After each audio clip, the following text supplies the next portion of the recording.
آپ تھوڑا سا دل بڑا کریں. اگر آپ ایک کی وجہ سے پورا گھر سکون میں آ جاتا ہے تو آپ دل بڑا کیوں نہیں کرتے؟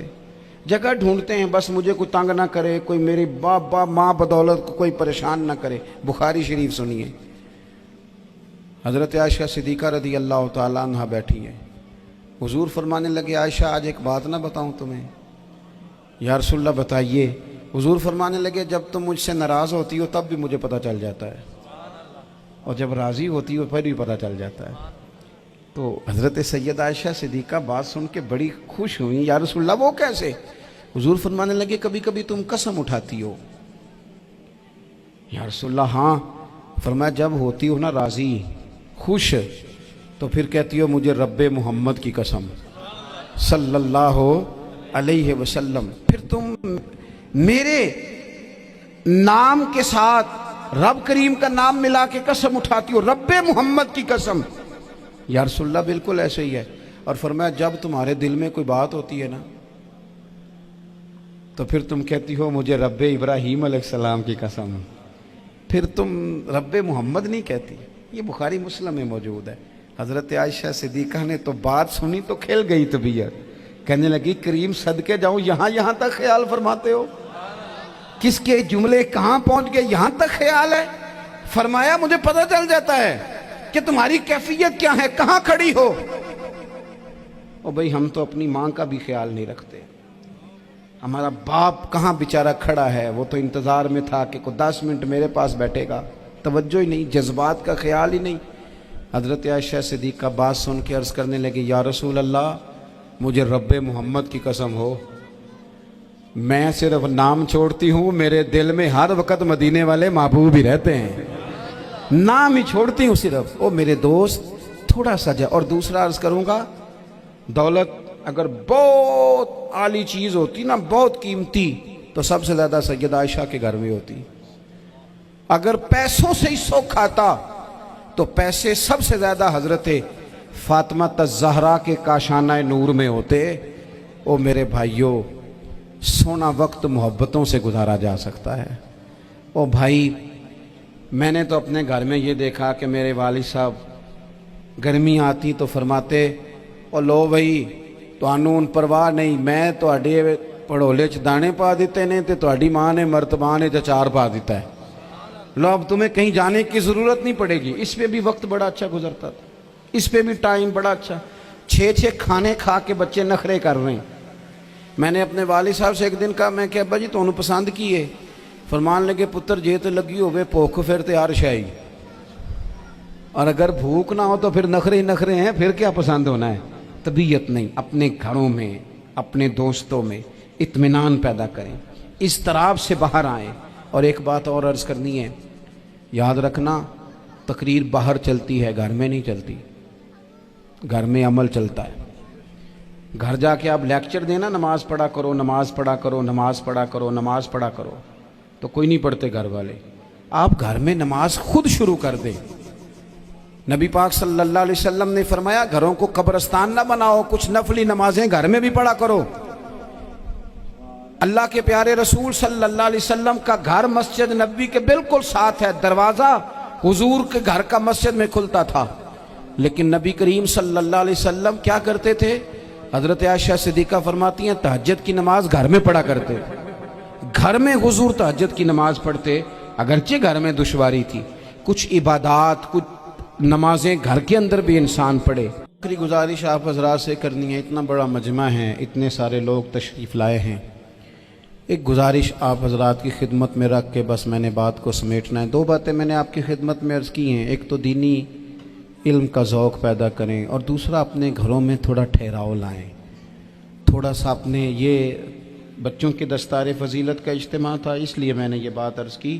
اپنے گھروں میں تھوڑا حوصلہ قناعت لائیں. حضرت عائشہ صدیقہ رضی اللہ تعالیٰ عنہ فرماتی ہیں ایسا نہیں تھا کہ ہمارے گھر کے اندر مال نہیں آتا تھا، اللہ کے فضل سے بڑا کچھ آتا تھا، لیکن فرماتی ہم اثار کر دیا کرتے تھے. حضور کا مزاج اثار کر دینے کا ہے. یاد رکھنا شمع سے اگر کئی شمع جل جائیں تو اس کی روشنی میں کبھی کمی نہیں آتی.